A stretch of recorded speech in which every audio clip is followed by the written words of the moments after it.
Moi, je suis un peu étonné, la façon dont monsieur l'adjoint à la sécurité, M. Smilly, nous expose les choses.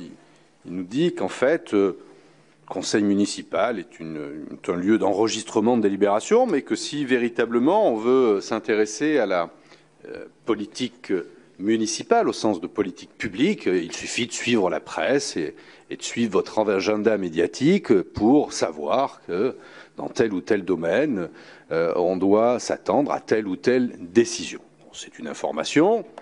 Elle serait par ailleurs entendable si, effectivement, à travers ces différentes communications, nous ayons eu un document, ou en tout cas une vraie retranscription qui affiche une politique. Ça a été le cas sur le plan végétalisation, ça a été le cas, non pas vraiment, mais ça aurait pu être le cas sur votre politique culturelle, mais je n'avais pas compris que sur la sécurité, il y a eu un événement et un agenda particulier où vous seriez, vous, exprimé avec Monsieur le maire sur ces questions-là. Second point, je peux entendre que votre expression, en tout cas celle d'aujourd'hui et celle qui a été faite dans les semaines et les mois passés, était l'expression de l'esprit de votre politique en matière de sécurité et tranquillité publique. Moi, ce que je souhaite maintenant, et je ne suis pas le seul, Thomas Cazenave l'a rappelé tout à l'heure, on souhaite avoir la lettre de cette politique. Car c'est vrai, c'est le jeu aussi, c'est l'exercice d'entendre des élus regrettant que dans tel ou tel domaine, l'ancienne municipalité trop fait ci ou pas fait ça. Bon, très bien, j'imagine que c'est le jeu de l'alternance. Mais je rebondis sur ce qu'a dit M. Maric Fédou. Dans ce cas-là, pareil, établissez des éléments sur un malaise, une désorganisation de la police municipale.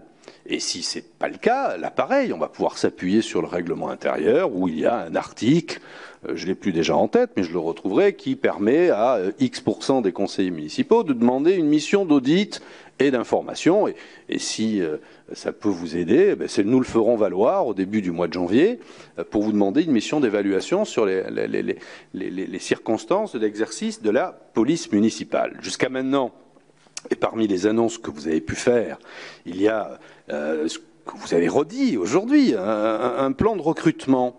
Mais enfin non, le plan de recrutement, vous vous basez sur celui qui avait été présenté avec 26 ou 27 recrutements.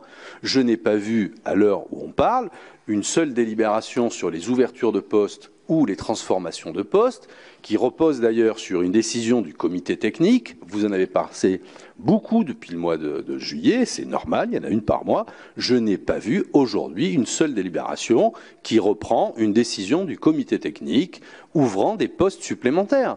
Donc j'imagine que tout ça devra être intégré dans un plan plus global sur la sécurité publique et la tranquillité publique, mais on vous redemande encore une fois, et c'est les principes mêmes du débat public, que de nous présenter des documents avec vos orientations, mais aussi des documents chiffrés, quid des missions, du personnel, de l'équipement, des locaux, de la répartition territoriale. On n'est pas non plus obligé de ne boire que vos paroles médiatiques. On peut aussi avoir un débat serein et sain. On ne sera nécessairement pas d'accord sur tout, ce n'est pas le sujet, mais qu'on puisse avoir des éléments concrets. Je vous rappellerai, M. Urmic, quand même, que pour le coup, je pense que vous n'êtes pas tout à fait de bonne foi.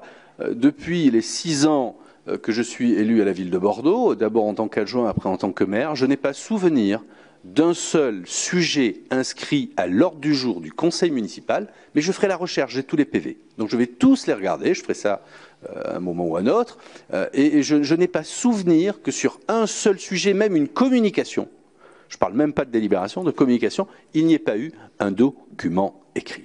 Et pour finir, je ne vais pas rentrer dans le débat aujourd'hui de ce qu'il faut ou pas faire, mais il y a quand même une urgence. Quand on annonce parmi les priorités la sécurité, il serait de mon ton d'y présenter un vrai plan. Et quand je parle d'urgence, c'est qu'on a une actualité législative sur la question. Alors je mets de côté le débat sur l'article 24 et mon propos n'est pas de remettre ce débat dans cette enceinte.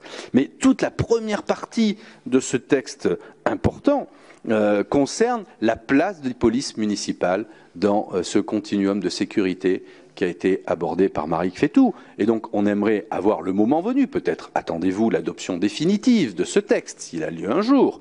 Attendez-vous cette adoption pour présenter aussi la place et le rôle de la police municipale dans ce continuum de sécurité. Donc, on vous redemande, monsieur le maire, mais de façon très sereine, après les fêtes, mais il y a quand même urgence qu'il y ait un vrai débat avec vos orientations concrètes, chiffrées, sur un document. Merci.